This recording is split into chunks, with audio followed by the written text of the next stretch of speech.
Hello everyone, I'm back again. I'm going to be talking about how to fight the war against racism today. And for some time now, I observed that there has been an increase in insurgents against racism, especially in the US.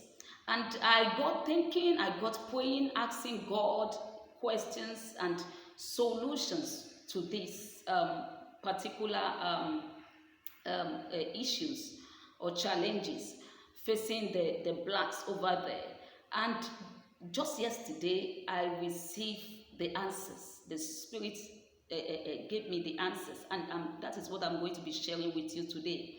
The first thing that the Spirit opened my eyes to was the fact that this battle against racism seems to be have been fought by our own strength, forgetting that it is not by the Bible records that it is not by might, not by power, all right, but by the Spirit. Therefore, this is God's war. It is not our own war. We need to hand it over to God to handle that side, because He alone can win it. We cannot win it by our own strength. So we need to hand it over to God to win that battle for, because it is His own war and His own battle. Secondly, there seems to be an increase in groups, associations, and gangs fighting against this war, especially in the US. All right, and it's like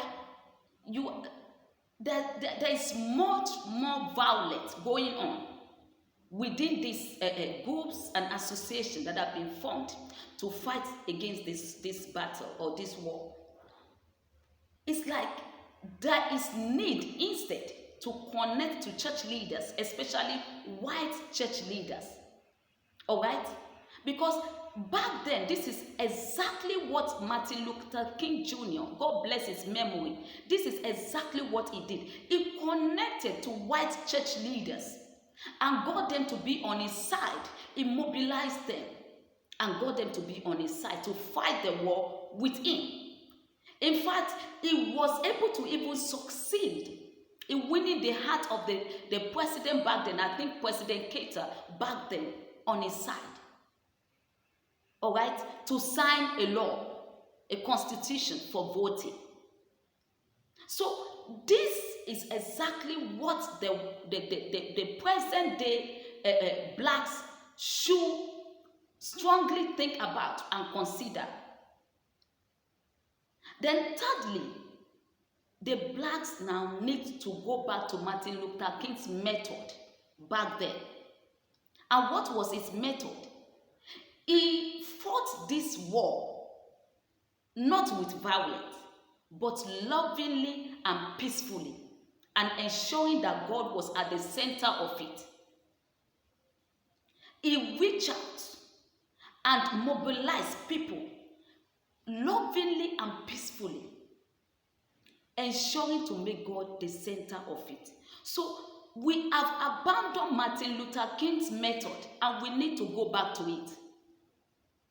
So my strong advice, and I feel strongly in my spirit that the solution to this problem is that we go back to Martin Luther King's method back then.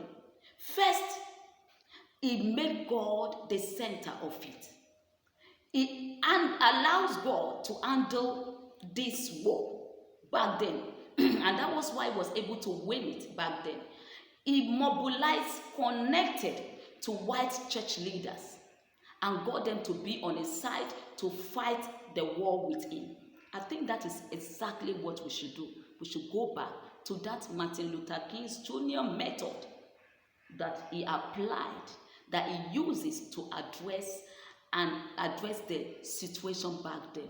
Let us go back to it. I remain yours truly, Apostolos Ajoke Katrin Suba. I'll see you again next time. God bless you.